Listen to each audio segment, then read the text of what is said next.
वाहिगुरु जी का खालसा वाहिगुरु जी की फतेह। सत श्री अकाल,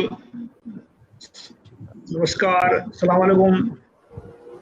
सलाम अलैकुम साथियों, वॉइस ऑफ मानवता टीवी पर आप सभी का स्वागत है। मेघराज सिंह यूएस से। साथियों, आप सभी जानते हैं कि दुनिया के अंदर कोई सिख है, कोई मुसलमान है, कोई हिंदू है, कोई जैनी है, कोई ईसाई है, पर इंसान को ढूंढ रहे हैं, मानव को ढूंढ रहे हैं, मानव को नजर नहीं आ रहे। तो वॉइस ऑफ मानवता लेकर आया है आज। पूरे हर संडे वो लेकर आते हैं कि जो समस्याएं हैं इंसान की, उसको कैसे दूर किया जा सकता है, समाज की समस्या कैसे दूर किया जा सकता है। तो हमारे साथ 3 मेहमान जुड़े हैं, इनका स्वागत करते हैं, उसके बाद हम प्रोग्राम स्टार्ट करेंगे। सबसे पहले गुरप्रीत सिंह जी, आपका वॉइस ऑफ मानवता टीवी पर बहुत बहुत स्वागत है। सत श्री अकाल, वाहिगुरु जी का खालसा, वाहिगुरु जी का खालसा, वाहिगुरु जी की फतेह। सनोवर अली कुरैशी जी, आपका भी वॉइस ऑफ मानवता पर स्वागत है। बहुत बहुत सलाम वालेकुम जी। वालेकुम सलाम, थैंक यू सो मच जी। किशोर कामले जी, आपका भी वॉइस ऑफ मानवता टीवी पर बहुत बहुत स्वागत है। सत श्री अकाल भाई साहब, जय भीम। सत श्री अकाल, जय भीम, नमो बुद्धाय। जी, हम सबसे पहले जानना चाहते हैं कि आप अपने अपने बारे में तारुफ कराएं थोड़ा। गुरप्रीत सिंह जी, थोड़ा अपने बारे में बताएं, इसके बाद प्रोग्राम स्टार्ट करते हैं जी। वॉइस ऑफ मानवता देख रहे हैं सभी दर्शकों को, जितने भी दुनिया के लोग वॉइस ऑफ मानवता के साथ जुड़े हैं, सबको वाहिगुरु जी का खालसा, वाहिगुरु जी की फतेह, जय भीम, अस्सलाम वालेकुम। सो मेरा नाम गुरप्रीत सिंह है, मैं लुधियाना पंजाब से हूँ जी। और आज आप जी के साथ वॉइस ऑफ मानवता के माध्यम से विचार करने का मौका मिला है। सो मेघराज जी का भी धन्यवाद, जो मुझे मानवता वॉइस ऑफ मानवता चैनल के थ्रू अपने विचार रखने का मौका मिला है जी। गुरप्रीत अली कुरैशी जी, आप भी थोड़ा अपने बारे में बताएं और ताकि फिर प्रोग्राम स्टार्ट कर सकें जी। मैं Sanobar Ali Qureshi, practising advocate in Delhi, और बहुत बहुत शुक्रिया कि आपने मुझे ये आज लाइव जुड़ने का मौका दिया। थैंक यू सो मच जी। किशोर कामले जी, आप भी थोड़ा अपने बारे में बता दें, फिर इसके बाद हम प्रोग्राम स्टार्ट करते हैं जी। हाँ जी, सबसे पहले मैं वॉइस ऑफ मानवता यूएस चैनल के मेघराज सिंह और चैनल के सभी साथियों को और आज के पैनल में सम्मिलित महानुभाव एवं सभी दुनिया के सुनने वाले दोस्तों, भाई बहनों को मैं सत श्री अकाल करता हूँ। नमो बुद्धाय, जय भीम, सलाम वालेकुम। भारत के सभी महान संतों को, उनकी विचारधाराओं को मेरा प्रणाम। मैं प्रैक्टिसिंग एडवोकेट किशोर कामले जी हूँ। मैं एक भारतीय नागरिक हूँ, पेशे से वकील हूँ, मानवता का सामाजिक सेवक हूँ, मानव अधिकार का एक सिपाही हूँ। मैं वॉइस ऑफ चैनल पर आमंत्रित मुझे किया है, इसके लिए मैं आपका आभारी हूँ। शुक्रिया। तो गुरप्रीत सिंह जी, जैसे हम देखते हैं आज पूरे वर्ल्ड के अंदर जो आज हम हालात देखते हैं कि हालात इतने खराब हैं कि इंसान को मारने की कोशिश कर रहा है, दुश्मन बने हुए हैं। अब हम पूरे केवल भारत की बात नहीं कर रहा हूँ, पूरे वर्ल्ड की बात कर रहा हूँ। तो क्या कारण समझते हैं आप इसमें कि पूरे वर्ल्ड जो है ना आपस में लड़ रहे हैं, नफरत की आग खा रही है? क्या कारण है इसके पीछे, क्या कारण समझते हैं गुरप्रीत सिंह जी? जी बिल्कुल मेघराज जी, जैसे आपने बताया कि पूरे भारत में नहीं पूरी दुनिया में मारो मार चल रही है। इसका सबसे बड़ा कारण है कि हम अपने असली तत्व को भूल रह गए हैं, कौन है हम। ये बात बोल गए हैं, भुला की जाना मैं कौन, जो हम अपने असली तत्व को भूल रहे हैं भी। हम कौन है असल में? जो शरीर दिख रहा है हम ये नहीं, हम अंदर से एक और हैं, वो है इंसान। जब हम जुगो जुग अटल धन धन श्री गुरु ग्रंथ साहिब महाराज जी की वाणी पढ़ते हैं, जिसमें अनेक महापुरुषों की वाणी है, उसमें बताया गया है कि जो सबसे बड़ा धर्म कौन सा है। जो गुरु नानक साहिब महाराज, गुरु कबीर, गुरु नामदेव, गुरु रविदास, गुरु ग्रंथ साहिब महाराज, जितने महापुरुषों की विचारधारा है, उसमें बताया गया है कि सबसे बड़ा धर्म कौन सा है। जो आज हमारे बीच लड़ाई चल रही है, जंग चल रही है, वो धर्मों की चल रही है। कोई बोलता है मेरा धर्म बड़ा है, कोई बोलता है मेरा धर्म बड़ा है, क्योंकि जो जिस धर्म में है वो अपने धर्म को महान बताएगा। ये बात मान लेनी चाहिए हमको। और जो हमारे सतगुरु हैं, उनकी निगाह में कौन सा धर्म बड़ा है? जैसे हमारे दुनिया में इस समस्या के बारे में बात करेंगे, पहले समाधान हम लास्ट में बात करेंगे इस पे। तो सोनभद्र जी, अली कुरैशी जी, आप बताएं कि ये संसार में जो नफरत फैली है, एक दूसरे को मारने के चक्कर में लगे हुए हैं, ये धर्म की बात की है, तो क्या क्या कहना चाहेंगे इसके ऊपर? ये सही मतलब आपका नजरिया किस तरफ जा रहा है कि संसार में इतनी नफरत फैली क्यों है, क्या कारण है इसके पीछे? जी नहीं, देखिए इसमें तो जो ग्रीड इंसान के अंदर जो एक लालच आ गया है, और जो रूल करने का जो लालच है, और उसमें जो उसके बेसिक प्रिंसिपल्स हैं कि भाई रूल करने का भी एक तरीका फेयर होना चाहिए। थोड़ी तो आवाज बढ़ाएं, थोड़ी आवाज कम आ रही है आपकी। हाँ, तो जो रूल करने का तरीका फेयर होना चाहिए, वो फेयरनेस का जो प्रिंसिपल्स है, वो एक तरीके से सरकारों ने उसको भुला दिया है। आप रूल करिए, मगर आपका रूल करने का जो मोटिव है अल्टीमेटली एक डिलीवरी है, जो वेलफेयर है लोगों का करना। गवर्नमेंट अगर जो है उस वेलफेयर के मिशन को ही भूल जाए, आप इंडिया में आप देखिए, वर्ल्ड वाइड तो पेंडेमिक आया है, मगर जो हालात यहाँ पर माइग्रेंट वर्कर्स के हुए हैं, वो ऐसा पूरे विश्व में कहीं पे नहीं हुए। मतलब यहाँ के लोगों को आप देखिए कि बिल्कुल भूखा छोड़ दिया गया, बेसहारा छोड़ दिया गया, लाखों करोड़ों लोगों को बेसहारा छोड़ दिया गया। तो आप जो रूलिंग पार्टी है और सड़क पर छोड़ दिया गया, उनको उनके डेस्टिनेशन पर पहुंचने का कोई इंतजाम भी नहीं किया। तो आप इससे अंदाजा लगाइए कि कितनी इनसेंसिटिविटी लोगों में, जो रूलिंग पार्टी में कितनी इनसेंसिटिविटी है। लोगों की तकलीफ जो है महीनों चलती रही, महीनों लोग जो है परेशान, भूखे, अपने कितनी ज्यादा उनको तकलीफ में रहे। तो ये चीज जो है, ये जो रूल करने का जो तरीका है कि सिर्फ हमें रूल करना है, चाहे जिस तरीके से भी करें, लोगों को बांट के करें, लोगों को तकलीफ में देके करें, कि जो रूल करने का ये भी एक अशांति का और इस बुरे हालात का बहुत बड़ा कॉज है। किशोर काम मैं आपसे जानना चाहता हूँ, जैसे हमने इनसे बात की है कि आप इसको नजरिए कैसे आप देखते हैं, इसके जो संसार के अंदर, पूरे विश्व के अंदर नफरत फैली है, क्या कारण समझते हैं इसके ऊपर? ये पीछे क्या कारण है? या आपका आज का जो सब्जेक्ट है वो दुनिया में बहुत ही महत्वपूर्ण सब्जेक्ट है कि सारे दुनिया में हाहाकार मचा हुआ है एक या दूसरे कारणों से। उसमें जैसे कि कुरैशी साहब ने कहा है कि इस जैसे अभी गुरप्रीत सिंह साहब ने भी कहा है, जितने महान संत हुए हैं, चाहे वो किसी भी धर्म के हो, उन्होंने दुनिया को अपना जो संदेश दिया है, वो संदेश में मानव यानी human being is a central point. आदमी को सेंट्रल पॉइंट में रखते हुए उनके कल्याण के लिए, उनके सुख के लिए अपनी बातें कही है। उस बातें को चाहे नानक जी ने कही हो, कबीर ने कही हो, बुद्ध ने कही हो, तो इस बातों को भूल के इसमें जब राजनीतिक, जैसे पहले लड़ाइयाँ होती थी, एक राजा दूसरे लड़ाई करता था, वो अपना प्रभुत्व हासिल करने के लिए करता था।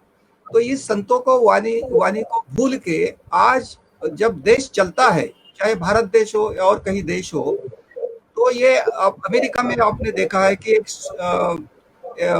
एक निग्रो के ऊपर जो अटैक हुआ था, उस अटैक में यही रेशियल डिस्क्रिमिनेशन जो हुआ था।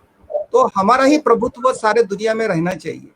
तो ये जो सांप्रदायिकता, राजनीतिक में जब सांप्रदायिकता आ जाती है, मैं संक्षिप्त में एक लाइन में ये कहना चाहूंगा कि जब भी राजनीतिक में सांप्रदायिकता घुस जाती है, तो उस समय देश के टुकड़े होने लगते हैं, आदमी में अंतर होने लगता है।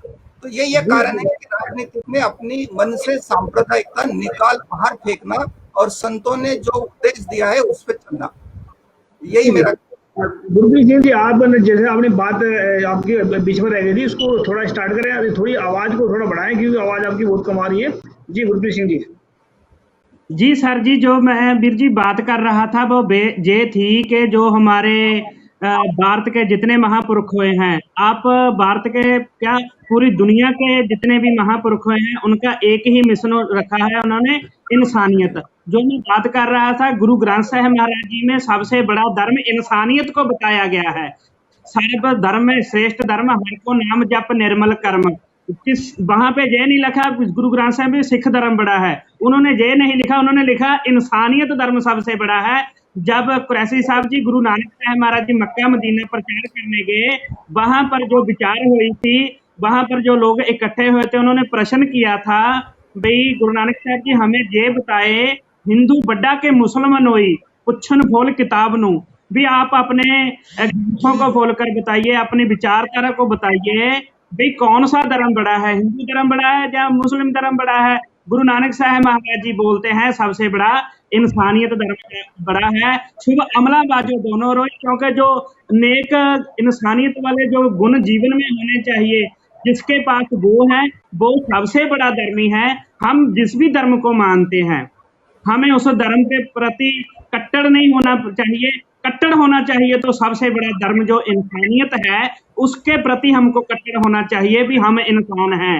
जैसे हमारे एडवोकेट साहब जी ने बहुत बढ़िया बताया कि जैसे गौतम बुद्धा जी, जो उनका उपदेश रहा है, उनका उपदेश इंसानियत का रहा है। उन्होंने जब अपना राजबाग त्यागा, उन्होंने देखा भी जो लोग हैं वो बहुत परेशान है, दुख तकलीफों में है, इनको दूर करने के लिए उन्होंने एक उपदेश दिया, आप दीपो भवो, भी अपना दीपक आप बनो, अपना दीपक खुद बनो। जो भगवान है, जैसे अल्लाह, राम, गॉड, वाहिगुरु, जो भी हम भगवान के वो नाम दिए हैं, वो हमारे बीच हैं। हमने अपने बीच में से देखने के छोड़ दिया और बाहर तलाश करने लगे। जब हमको बीच में से अपने अल्लाह वाहिगुरु राम नहीं दिसते, अल्लाह वाहिगुरु राम इंसानियत ही है, वो हमारे अंदर है। जब हमको वो समझ आ जाएगी, जो नफरत है वो खत्म हो जाएगी। जो आज नफरत बड़ी है, वो सिर्फ और फिरका प्रस्ती के लिए या अपनी राजनीति चमकाने के लिए बड़ी है। मैं इंसानियत को यही उपदेश देना चाहता हूँ कि धर्मी होने से पहले इंसान होना जरूरी है। सबसे बड़ा धर्म मानवता का है, इंसानियत का है। अगर इंसानियत नहीं होगी, जो धर्म है वो इंसान के लिए बने हैं, इंसान धर्म के लिए नहीं बने। हमारी नफरत इसीलिए बढ़ गई है, हमने इंसानियत धर्म को छोड़ दिया है। साथियों, बताना चाहते हैं आप सभी को कि इंसानियत को ढूंढ रहे हैं, किसी की भी इंसानियत छुप गई है, कहीं पर बैठी है, पता नहीं कहाँ पर है, लेकिन कोई इंसान, कोई मुसलमान नजर आता है, कोई सिख नजर आता है, कोई कुछ नजर आता है, लेकिन इंसान बहुत कम नजर आते हैं। तो उसको ढूंढ के लेकर आ रहे हैं आपके सामने। सभी के सामने जी अपने अली कुरैशी जी, आप बताएं कि इंसानियत की क्या परिभाषा है, ताकि इंसान के अंदर से इंसानियत जाग पड़े। उसकी परिभाषा बताएं थोड़ा, इंसानियत की क्या परिभाषा है जी कुरैशी साहब। देखिए, इंसानियत का तो पहला जो उसका थोड़ी आवाज, इंसानियत की तो पहली डिमांड यही है कि इंसान को इंसान समझा जाए। इंसान जो है सबको बराबरी समझा जाए, किसी में भेदभाव नहीं हो, और जो जिसका हक है उसको वो हक मिलना चाहिए। जो भी उसका जो है, क्या कहते हैं, सबका रिप्रेजेंटेशन हो। अब कोई चाहे कि हम एक ही ग्रुप के लोग जो हैं पूरे रूल करें, तो वो एक सही चीज़ नहीं है। इंसानियत की जो बेसिक चीज़ें हैं, सबको फूड हो, सबको शेल्टर हो, सबको क्लोथ्स हो, ये बेसिक चीज़ें हैं। सैनिटेशंस हो, सबके लिए सफाई सुथराई हो, ये आप इसको इंश्योर करें। सरकारों का ये मतलब बहुत बड़ा ड्यूटी है कि वो इस चीज़ को सुनिश्चित करे कि सब लोगों को, किसी को कोई हंगर से ना मरे, कोई अनएम्प्लॉयमेंट का जो प्रॉब्लम है इतना बड़ा, एक ही ग्रुप को जो है पैसा ना पहुंचे, सबको सही एक प्रॉपर डिस्ट्रीब्यूशन हो। ये इंसानियत कोई ऐसी नहीं है, कोई हवा में चीज़ है। आप लोगों का वेलफेयर करोगे, इंसानियत तो खुद ही नजर आएगी। पढ़े लिखे लोग तो ही जो इंसानियत को भूल रहे हैं। आप अब ये भी नहीं कह सकते कि ये अनपढ़ लोग जो है वो उसकी जो है इलिटरेसी की वजह से जो इंसानियत खो रही है, लिटरेट लोग ही जो इंसानियत को भूल रहे हैं। ये कितनी बड़ी विडंबना है, कितना अनफॉर्चुनेट है। जो लोग रिलीजियंस को ज्यादा पढ़ रहे हैं उनका भी क्या कहते हैं, आप देखिए इस वक्त जो, मैं फिर माइग्रेंट वर्कर पे आऊंगा, आप देखिए कि देश में ज्यादातर माइनॉरिटी ने, सिख ने, मुस्लिम्स ने किस कदर बढ़ चढ़कर जो है उन लोगों की जो सड़क पर जो है तड़प रहे थे, उनकी किस कदर मदद करी है। मतलब सरकार के अगर भरोसे छोड़ देते तो कितनी जो है मानवता और इंसानियत शर्मसार होती, आप इसका अंदाजा भी नहीं लगा सकते। हर एक छोटे छोटे ढाबे वाले ने अपना सब कुछ दांव पे लगा के खाना खिलाया। सिख भाइयों ने बिल्कुल सामने आके, फ्रंट पर आके करोड़ों वर्करों को खाने का सुनिश्चित किया, उनका इंतजाम किया। और जो जिन पे सबसे ज्यादा सोर्सेस हैं, सरकार, वो सरकार जो है बिल्कुल खामोश रही, देखती रही, उनकी तरफ उनको उसको जागी नहीं वो। तो ये इंसानियत का जो है हमारे पास है, मगर उसको प्रमोट करने की जरूरत है। लोगों के अंदर इंसानियत दिखी है जी, जिनके अंदर से इंसानियत भरी हो, इंसानियत कहाँ उनको उनके मर चुकी इंसानियत तो न्याय की कुर्सी पर न्याय करने वाले बैठ गए, वो कहाँ पर बिल्कुल यही किशोर जी, मैं जानना चाहता हूँ आपसे, जैसे कि हमने इंसानियत की बात की है, तो आप इसको किस नजरिए से देखते हैं? इन्होंने जो अली साहब ने बोला है कुरैशी साहब ने, तो इसको आप क्या कहना चाहेंगे इसके बारे में? जी, मैं कुरैशी साहब से सहमत हूँ, क्योंकि जब कुछ परेशानी आती है और जो सरकारें होती है, क्योंकि जब हम भारत की बात कहते हैं, मैं इसको हिंदुस्तान नहीं कहूँगा, क्योंकि हिंदुस्तान ये असंवैधानिक शब्द है। भारत जो भारतीय संविधान के अनुसार, और भारत ही या इंग्लिश में इंडिया बोलते हैं, तो इस भारत देश में कई धर्मों के, कई पंथों के, कई जाति के, कई भाषाओं के लोग एक साथ रहते हैं, और इन सभी को एक साथ रहने के लिए और सभी मानवता को समान अधिकार मिलने के लिए, क्योंकि इंसानियत तो तभी होते हैं, जैसे आप कहते हो कि किसी भले दो पाव आदमी वाले को भी कभी कभी आप जानवर बोलते हो, कभी किसी दो पाव वाले को आप शैतान बोलते हो। अरे क्या तुम शैतान जैसा अपना बिहेवियर किया है? आदमी है, जानवर है, ये तो आपको पता है। तो हम लोग जब अपनी किसी दो पाव वाले को, इंसान को हम जानवर कहते हैं, तो उसको जानवर क्यों कहते हैं? क्योंकि सभी संतों ने उनकी परिभाषा की है कि आदमी किसको, इंसान किसको बोलना चाहिए। गुरु नानक साहब ने वही बात सुनाई है, और बुद्ध ने भी वही बात सुनाई है। जैसे किसी प्राणी मात्रा पे हिंसा मत करो, सभी से मैत्री प्रेम भाव करो, झूठ मत बोलो, व्यभिचार मत करो, अपने दिमाग को संतुलन बिगड़ जाए ऐसा नशा पानी मत करो। तो ये जो आदमियों की जो परिभाषाएं है, इंसान की जो परिभाषाएं है, ये किसी धर्म से नहीं जुड़ी है। ये सभी कुरान में बोलो, गुरु ग्रंथ साहब में बोलो, बुद्ध के त्रिपिटक में बोलो, ये बात बताई हुई है। तो संक्षिप्त में मैं यही कहना चाहूंगा कि आदमी ने आदमी जैसा रहना चाहिए, आदमी ने जानवर जैसा नहीं रहना चाहिए। और इन सभी को, जैसे सभी को एक क्लास में मास्टर होता है, वो सभी बच्चों को डिसिप्लिन में बिठाता है। तो यही डिसिप्लिन करने के लिए हर एक देश में अपना एक संविधान होता है, और संविधान में आदमी के अपने मूलभूत अधिकार होते हैं। तो जब तक ये संविधान चलाने वाले जो राजनीतिक शक्ति है, जो सरकारें हैं, वो सरकारें अपना दायित्व समझे, हर एक आदमी को आदमी समझे, न कि ये हिंदू वाला है, ये मुस्लिम है, ये सिख है, ये बौद्ध है, इस तरह से बिहेव न करे। जैसे कि भारत में अभी चल रहा है कि जो भारत देश है उसको हिंदुस्तान धीरे धीरे बोलने लगे हैं, और हजारों बार बोलने से अच्छा आदमी भी उसको हिंदुस्तान बोलने लगता है। तो ये जो सामाजिक, आर्थिक, राजनीतिक न्याय, विचारों की और अभिव्यक्ति अपनी प्रकट करने की जो अधिकार है, वो आदमी को मिलना चाहिए। आज हर एक, जैसे अभी माइग्रेंट वर्कर का इन्होंने बात की है, यहाँ इंडिया में कम से कम 30,000 करोड़ माइग्रेंट वर्कर है, और ये माइग्रेंट वर्कर को सरकार ने खुला छोड़ दिया, और इसके लिए गुरुद्वारे खुले हो गए, इसके लिए मस्जिदें खुले हो गए, इसके लिए बुद्ध विहारे खुले हुए हैं, मगर इनके मंदिरें बंद रही है, और इन्होंने लोगों को खाना खिलाया, अभी कुरैशी साहब ने कहा है। तो सर, मैं इतना ही कहना चाहूंगा कि सरकार ने अपना दायित्व को ठीक से समझना है, और हर एक नागरिक को नागरिक समझना है, उसमें भेदभाव नहीं करना है। प्रेजेंट स्थिति, प्रेजेंट कंडीशन में जो हम देख रहे हैं, हर लोग अपने स्वामित्व को, अपनी सरकार को हमेशा गद्दी पे बैठना चाहिए। जैसे पहले राजा होते थे, वो अपनी ही कम्युनिटी चलाते थे, उस तरह से एक कम्युनिटी इसमें हावी होते जा रही है और इसलिए इंसानियत बिगड़ते जा रही है। जी मैं आपके पास भाई गुरप्रीत सिंह जी, जैसे गुरु ग्रंथ साहब आपने पढ़े हैं, गुरु ग्रंथ साहब उसमें इंसानियत को जगाने के क्या क्या बात कही गुरु साहब ने, और शैतान की पहचान कैसे बताई है। मैं शैतान उनको बोलता हूँ जो दूसरों का हक खाता है, जो दूसरों को जुल्म करता है, जो दूसरों को परेशान करता है, जो दूसरों बेगुनाहों के ऊपर जुल्म करने वाला ही शैतान है। कोई आसमान में टपका हुआ यमराज या शैतान आसमान में नहीं है, इसी धरती पर वो शैतान है जो लोगों को परेशान करते हैं, लोगों को हक खाते हैं, लोगों को मारते हैं, बलात्कार करते हैं, भ्रष्टाचार करते हैं, सब शैतान की करने वाली बातें। तो क्या कहना चाहेंगे गुरप्रीत सिंह जी, इसमें पहले बताएं कि इंसान को इंसान कैसे जगानी चाहिए, और पहले इससे थोड़ा बताया कि इंसान को अगर पशु की कैटेगरी में ले जा रहे हो तो किस मतलब हिसाब से बताया जी।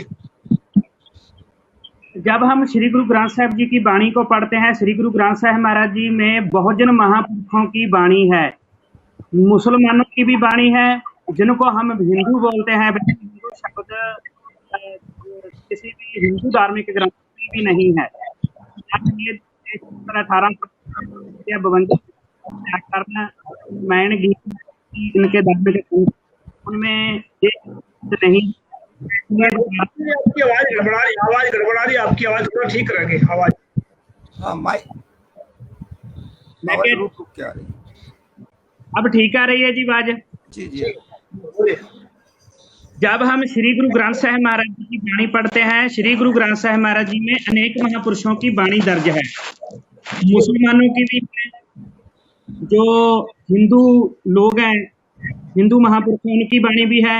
हिंदू शब्द एक जो हिंदू धार्मिक ग्रंथों में भी नहीं दर्ज है। 4 वेद, 18 पुराण, 27 स्मृतियां, 52 लिखा गुरु साहब ने, कबीरदास ने लिखा है, ना हिंदू ना मुसलमान। और इसमें जो रविदास जी लिखते हैं कि हमने उसमें बाहर से लिखा कि हमारे दोस्त ना तो मतलब हिंदू से ना मुसलमान, मतलब हमारे दोस्त अगर वो कहते हैं कि हिंदू हमारा ये है भाई है तो मुसलमान दोस्त हमारा, इसका मतलब वो ना तो हिंदू में ना मुसलमान में, वो अलग है। तो ये इनको हम जाति में या किसी में धर्म में नहीं लपेट सकते, क्योंकि वो तो धर्म को और जात को वो ऊपर उठ गए हैं। धर्म को पैदा करने वाले, सच को पैदा करने वाले, उसको उनको जात के अंदर नहीं ले सकते, ना धर्म में ले सकते। ये बिल्कुल जो मैं बात कहना चाहता हूँ वो यही कहना चाहता हूँ आगे आकर, जो हमने धर्म बना लिए, जो हमने अपने महापुरुषों को बांट लिया, जैसे बाबा फरीद जी हैं, बाबा फरीद जी मुसलमान हैं, हम ये नहीं कह सकते भी गुरु ग्रंथ साहिब मेरे मुसलमान की वाणी है। वो हमारे सतगुरु हैं, वो अल्लाह की बात करते हैं, वो जिस अल्लाह की बात करते वो हमारे अंदर है, वो हमारी इंसानियत ही अल्लाह है। जो प्रकृति है इसमें जो निज़्म चल रहा है यही अल्लाह है, वो निज़्म हमारे शरीर में भी चल रहा है, वो सब में है। जो हमारे सतगुरु जी बता रहे हैं, जो हमारा इंसान होना ही सबसे बड़ा धर्म है। हम इंसानियत के जो पद से हैं, बहुत इंसानियत के पद से नीचे डिगे। जैसे गुरबानी में बताया गया है, तो ही मोही मोही तो ही अंतर कैसा, कनक कटक जल तरंग जैसा। हमारे और जो प्रकृति है, जिसको हम भगवान बोलते हैं, अल्लाह बोलते हैं, गॉड बोलते हैं, जो प्रकृति में निज़्म काम करते हैं, वो ही हमारे में निज़्म काम करते हैं। हमारे और प्रकृति में कोई भी अंतर नहीं है। तो ही मोही मोही तो ही अंतर कैसा, कोई अंतर नहीं है। अंतर कब पड़ता है? कनक कटक जल तरंग जैसा। जैसे समुद्र है, समुद्र में जब छल्लें उठती हैं, लहरें आती हैं, तो जो उसका पानी होता है वो समुद्र का रूप ही होता है। अगर वो समुद्र का पानी कहीं एक जगह पर धरती पर आके टिक जाए, उस पर चिक्कड़ बन जाता है, गंदगी बन जाती है, वो मारने लग जाता है। होता तो वो समुद्र का पानी है, लेकिन उसको समुद्र का हिस्सा नहीं बोला जाएगा। सोने का एक बहुत बड़ा पहाड़ है, आप इतना सोने का कड़ा बना लीजिए, कोई गहना बना लीजिए, वो सोने का शुद्ध स्वरूप है, वो सोना ही कहलाएगा। अगर वो सोने में मिलावट कर दी गई, गंदला हो गया, तो उसे कोई भी सोने का शुद्ध स्वरूप नहीं बोलेगा। ऐसे ही है, गुरु साहिबान बोलते हैं, हम जो जब पैदा हुए थे तब इंसान हुए थे, ना हम हिंदू थे, ना मुसलमान थे, ना जैनी थे, ना सिख थे, ना ईसाई थे, ना बौद्धि थे, कुछ नहीं थे, सिर्फ इंसान थे। हम इंसानियत के पद से कब गिरे? ऐसे गिरे जैसे वो समुद्र की लहर जब आती है, वो समुद्र के बाहर शाला के बाहर आ जाती है, चिक्कड़ का रूप धारण कर लेती है। हम लोगों ने भी आपस में नफरत पैदा कर ली, अपने आप को इंसानियत जो गुण है वो गवा लिया हमने। ये नहीं देखा कि हम इंसान हैं। जैसे सोने का कड़ा होता है उसमें मिलावट हो गई, हम इंसानों में भी मिलावट हो गई। वो मिलावट नफरत की हुई है हमारे में, वो मिलावट हमारे में जो हुई है एक दूसरे की जेलसी से हुई है, वो नफरत अत्याचार की हुई है, वो औरत की हो, बच्चे की हो, किसी भी प्रकार की अत्याचार या जुल्म की दास्तान हो, वो हमारे इंसान होने के जो तत्व हैं उनसे नीचे डिगकर हुई है। जब हम अपने आप को इंसान मानेंगे तो हम भगवान का रूप होंगे। कोई भगवान बाहर नहीं है, जो बाहर है पूरे ब्रह्मांड में है। ये भी बात मान लेनी चाहिए, जो पूरे ब्रह्मांड में भगवान मान रहे हैं वो हमारे बीच में है। हम भी एक भगवान का हिस्सा है, लेकिन हम ये बात भूल जाते कि हम भगवान का हिस्सा नहीं है। जो भी किसी भी भगवान को मानता है उसको सबसे पहले ये मानना चाहिए कि हम भी भगवान हैं। ये होमे की बात नहीं है, जो गुरु साहब ने बोला है सो हंग। लेकिन जब हम अपने आप को भगवान नहीं मानते तो फिर इंसानों वाले भगवानों वाले जो काम बता रहे हैं हमने हमारे धर्म, वो हम काम नहीं करते। इसलिए हमारे में जो नफरत वो ज्यादा फैल रही है। गुरु साहब जी ने यही बोला है, जो इंसानियत है, जो धर्म के गुण है, जो जितने भी धर्म है सबके गुण इंसानियत का है, वो इंसान बना रहे हैं। डॉक्टर है, डॉक्टर को बोलना है भी अपना काम करो, वकील को बोलते हैं अपना काम करो, लोगों का भला करो। जैसे मेरे वर्ग के प्रचारक है उनको अपना काम करना चाहिए, लेकिन इसमें इंसानियत होनी चाहिए, भलाई होनी चाहिए। भलाई ही इंसानियत है, सबसे बड़ा धर्म है। जी कुरैशी साहब, आप बताएं कि जो नफरत की जो आग लगी है चारों तरफ, इसको बुझा तो समस्या बात करिए, लेकिन नफरत जो है, नफरत के कारण इंसान टूटा है उस साथ में।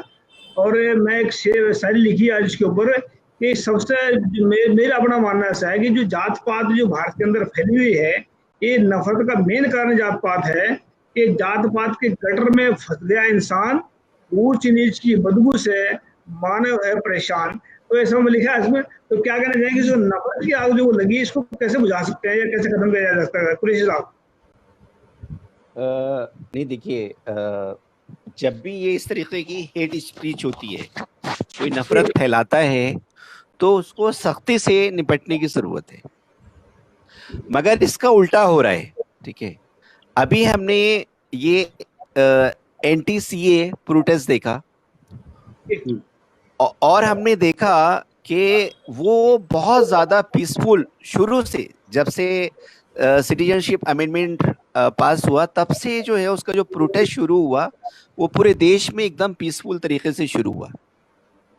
कुछ लोगों ने बहुत ज्यादा नफरत वाले बयान दिए, मगर उन पे जो कार्रवाई होनी थी वो कार्रवाई नहीं हुई। उसमें मेंबर ऑफ पार्लियामेंट भी शामिल थे, उसमें मिनिस्टर तक के लोग शामिल थे जिन्होंने नफरत वाले बयान देना शुरू किए। अब अगर आप सख्त कार्रवाई नहीं करेंगे, दूसरा मेरा मानना यह है कि जो हमारा जस्टिस का जो इंस्टीट्यूशंस है, जो हमारे कोर्ट्स हैं, कोर्ट्स को भी जस्टिस को सुनिश्चित करना होगा।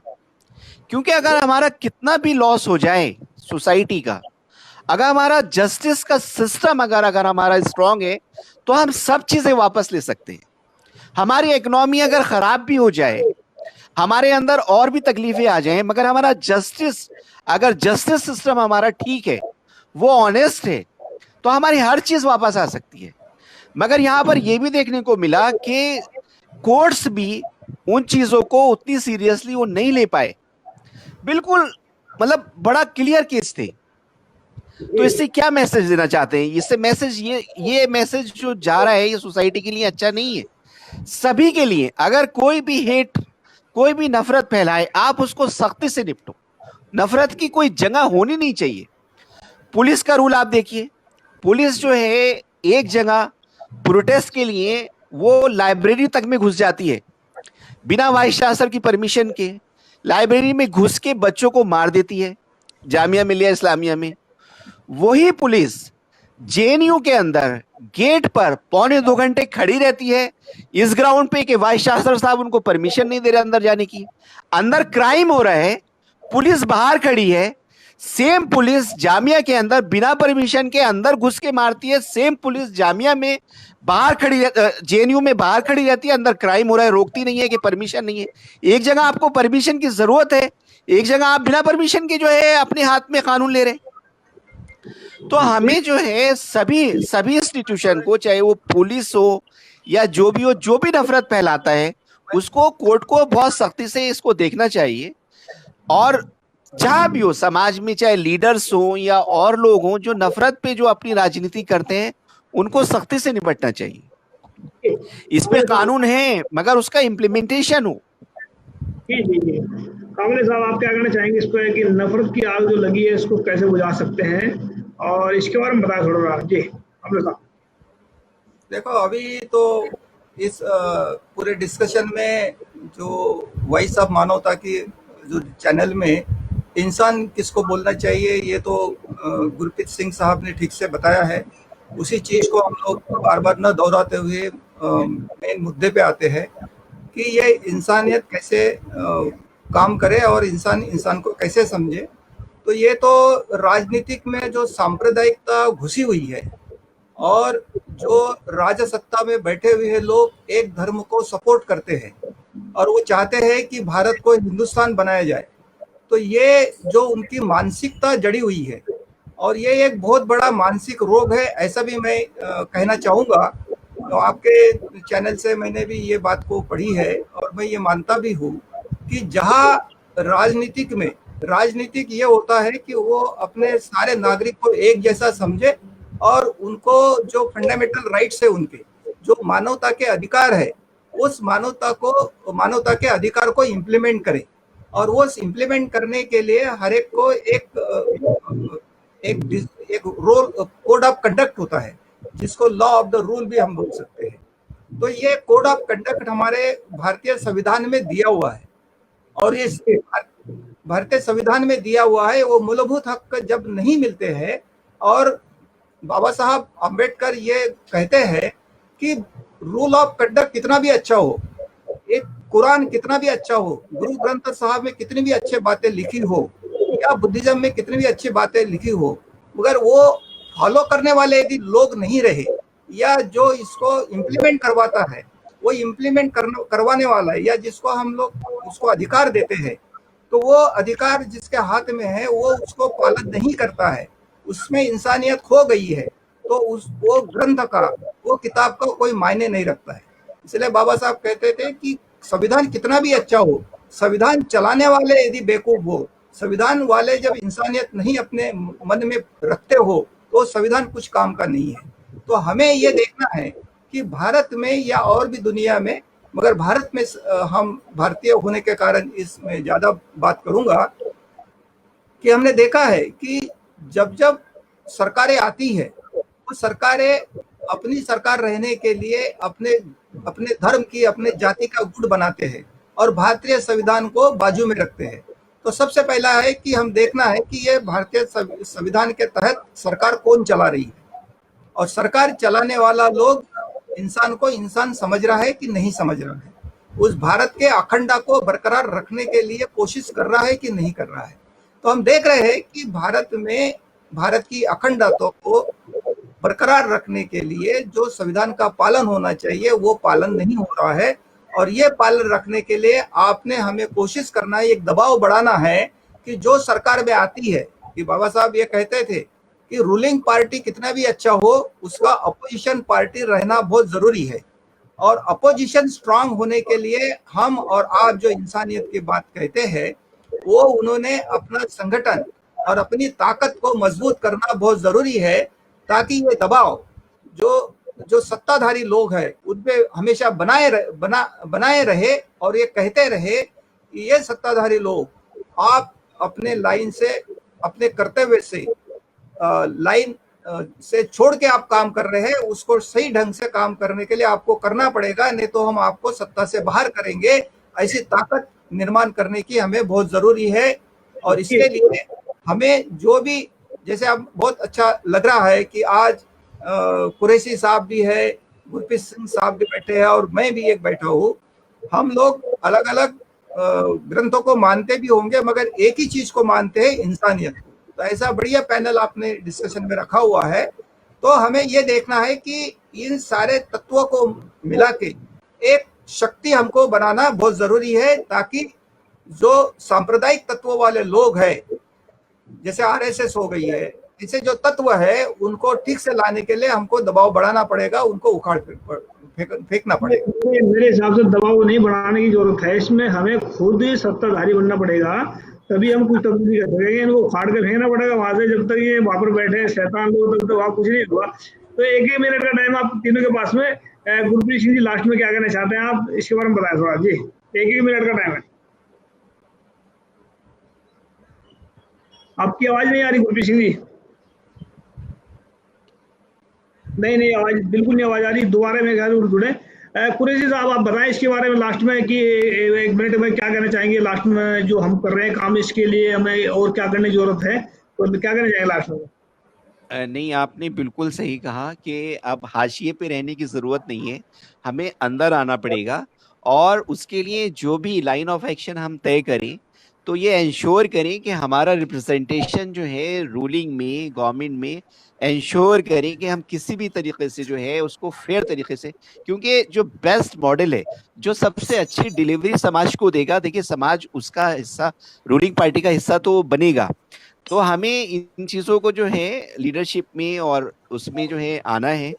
दूसरा, जो ये डिस्कशन आपने कामले सर और गुरप्रीत जी, ये वाकई में जो आपने ये प्लेटफॉर्म और जो ये चीज़ किया है, ये डिस्कशन में चीज़ें आ रही हैं, लोग इसको बहुत अप्रिशिएट कर रहे हैं। और ये इस मॉडल की एक फेयरनेस की, ह्यूमन राइट्स की, कि ह्यूमन राइट्स का एक प्रॉपर जो है उसका इम्प्लीमेंटेशन हो, तो ये चीज़ें हमारे डिस्कशन में आ रही हैं, इसकी प्रायोरिटीज हम तय कर रहे हैं, तो ये अच्छा है बहुत। This is very good.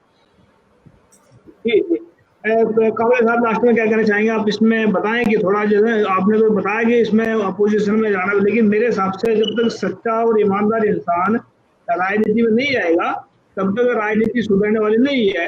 और जो आज शैतान लोग राजनीति में बैठे हैं, ये सच्चाई और ईमानदार लोगों निकम्मे पढ़ के कारण बैठे हैं, क्योंकि सच्चे और लोगों को एक मेरी अपनी थिंकिंग है, हो सकता है शायद गलत भी हो, कि सच्चे लोगों ने और ईमानदार लोगों ने क्या कि हमारा राजनीति से क्या लेना, ये बोला, और उन्होंने अपने बच्चों को भी राजनीति में जाने दिया। तो उनके निकम्मेपन के कारण आज शैतान लोग बैठे हैं। तो सच्चे और ईमानदार लोग सबको आना पड़ेगा राजनीति में, तभी ये शैतान घर बैठेंगे और तभी सुधार हो सकता है। क्या कहना चाहेंगे कामले साहब इसमें? मैं आपके बात से सहमत हूँ, मगर जो प्रैक्टिकल बातें हैं, जो जमीनी लेवल की जो बातें हैं, कि ये कोई शैतान इंसान वाला, जिसकी मानसिकता सांप्रदायिक तत्वों से जुड़ी है, ऐसे लोगों की संख्या अभी धीरे धीरे बढ़ते बढ़ते वो आज 2/3 मेजॉरिटी में आ गए हैं। और उनको निकाल बाहर करना या उनको सत्ता से दूर करना, ये कोई 1-2 दिन का खेल नहीं है। हमें इसके निरंतर प्रयास करना पड़ेगा। और जो पिक्चर आज आपने चैनल से हमको बताया है कि सिख धर्म के लोग जुड़े हैं, मुस्लिम धर्म के जो जुड़े हैं, हम माइनॉरिटी के सारे लोग इकट्ठा आए हुए हैं, ऐसा ही जिसको बहुजन लोग बोलते हैं, क्योंकि इसमें सत्ताधारी लोग 10% 15% लोग हैं जो अपनी मनुवादी विचारों से बाकी लोगों को अपने कब्जे में करते हैं, धर्म के नाम से बोलो या और जाति के नाम से बोलो। तो हमें इसको भरपूर कोशिश करने की जरूरत है। आपस में भाईचारा बना के हमको इकट्ठा होना पड़ेगा और अपना खुद का जो लालच है, जो अपनी तृष्णा है, अपना ग्रीडीनेस है, उसको बाजू में रख के देश हित को आगे रखते हुए हमको इकट्ठा आना पड़ेगा। और ये जो चैनल के माध्यम से या और सोशल मीडिया के माध्यम से हमको इस बात को फैलाना पड़ेगा कि भारत की अखंडता रखने के लिए हमें सेकुलर फोर्स को एक जगह, एक उद्देश्य से सामने आना पड़ेगा, तभी हम शैतान को इंसान हरा सकता है। और जहाँ तक मैंने कहा कि एक स्ट्रांग अपोजिशन होना चाहिए, तो ये जो एक विचारों के लोग, जो इंसान को मानने वाले लोग, वो भी एक जगह आ जाए, तो उसको भी अपोजिशन होना बहुत जरूरी होता है। ये नहीं है कि जिसके हाथ में सत्ता मिली वो हमेशा अच्छा ही काम करे। तो उसमें जब तक दबाव घट नहीं होता है, जैसे प्रेशर कुकर में सीटी होती है और जब प्रेशर बहुत ज्यादा बढ़ता है तो सीटी बजती है, तो इस तरह से जो सांप्रदायिक तत्व है उसको लाने के लिए हमें तो एक अभी के हालात में अपोजिशन की भूमिका करनी है और धीरे धीरे ये लोगों को बताना है कि भाई ये सांप्रदायिक तत्व भारत की अखंडता नहीं रख सकते हैं और हमको इसको उखाड़ फेंकना ही पड़ेगा, तभी यहाँ सभी के फंडामेंटल राइट ठीक से मिलेंगे और जो सरकार के दायित्व है, सरकार की ड्यूटी है, वो अपना ड्यूटी ठीक से करेंगे। तो इसीलिए मैं लास्ट में यही कहना चाहूंगा कि हमें सभी एक विचारे के लोगों को इकट्ठा आना पड़ेगा, तभी सांप्रदायिक तत्वों को हम उखाड़ बाहर फेंकेंगे। जी, तो इसकी तैयारी हमने कर ली है। वॉइस ऑफ मानवता का जो 2024 में पार्लियामेंट के अंदर होगा और सभी के सभी जितने जो शैतान लोग उनको बाहर भेजेंगे, उसको उठाकर बाकी सच्चे लोग ईमानदार से वहां पर होंगे। इसमें पार्लियामेंट में 2024 के अंदर ये मनवादी 25 को का लास्ट वक्त आ रहा है। मनवादी को जो RSS का लास्ट डेट 2025 है, क्योंकि जो नफरत की आग लगाई भारत के अंदर पूरे उस्मान की इश्यू खुद जलकर राख हो जाएंगे, क्योंकि जैसा बोएंगे वैसा काटना पड़ता है। ये प्रकृति का नियम है कि जैसा करेंगे वैसा भरेंगे। तो हम आप दोनों का तीनों का धन्यवाद जो हमारे साथ जुड़े, और उम्मीद करते हैं कि आप इसी तरीके से ईमानदारी से और सच्चाई से बोलते रहेंगे और मानवता को जगाते रहेंगे और इंसान को अपने अंदर से ढूंढकर सबके साथ में मिलाएंगे। थैंक यू सबका दोनों का। वाहिगुरु जी का खालसा, वाहिगुरु जी की फतेह। साथ ही जुड़े रहे वॉइस ऑफ मानवता के साथ में। ये आपको अपना टीवी लाइक करें। Thank you so much. सत श्री अकाल, सलाम वालेकुम, जय भीम, थैंक यू।